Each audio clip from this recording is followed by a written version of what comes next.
नमस्कार, स्वागत है आपका। मैं हूं डॉक्टर एल वैष्णव। दमोह जिले की सीमा से उर्वरक यूरिया के बोरियां बाहर ले जाने के मामले में 2 लोगों के विरुद्ध एफआईआर दर्ज की गई है। दमोह कलेक्टर सुधीर कुमार कोचर के निर्देश पर यह कार्रवाई हुई है। कलेक्टर सुधीर कुमार कोचर ने बताया कि लगातार इस प्रकार की शिकायतें मिल रही थी कि क्षेत्र में कालाबाजारी की जा रही है, तो हमने दबिश दी, एफआईआर दर्ज की।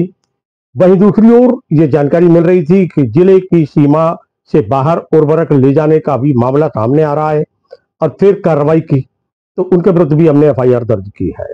कलेक्टर सुधीर कुमार कोचर कहते हैं कि मांग और आपूर्ति में अंतर आया और जिसके चलते कुछ दिन पूर्व कुछ प्रदर्शन हुआ था, लेकिन ये मांग और आपूर्ति में अंतर को हमने पाटने का प्रयास किया है।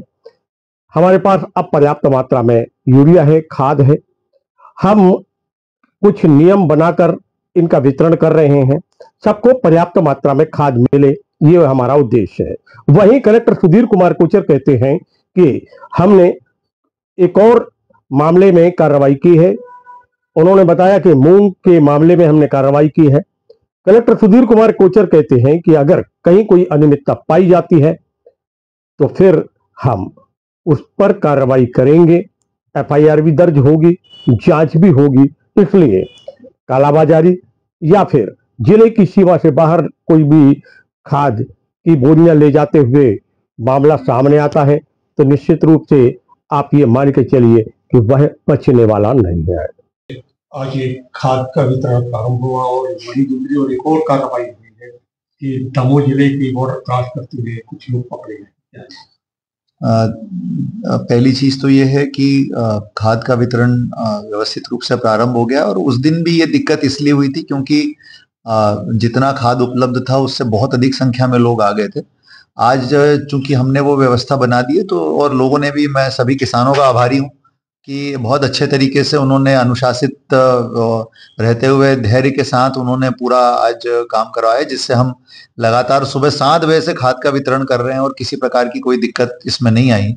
कल के लिए 800 से लेकर के और 1600 तक के जिनके कूपन के नंबर हैं वो लोगों को खाद मिलेगा। तो मेरा निवेदन है कि वही नंबर के लोग आए और आज जो लोग 1 से 800 तक वाले थे और यदि उनमें से कोई छूट गया है तो अब इनको 11 तारीख को हम खाद उपलब्ध कराएंगे।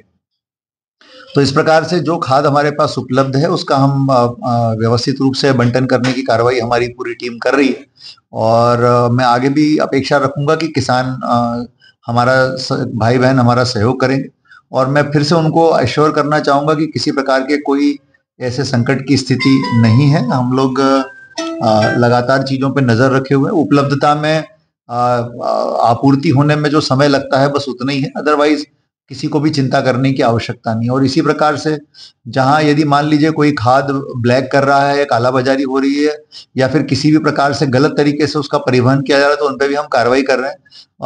हम लोगों ने परसों भी कार्रवाई की थी जिसमें हमने एक एफआईआर दर्ज की है और आज भी कार्रवाई हुई है जिसमें हमने सीमा से बाहर जा रहे लोगों को खाद ले आते हुए पकड़ा है और उनके खिलाफ भी हम एफआईआर करा रहे हैं।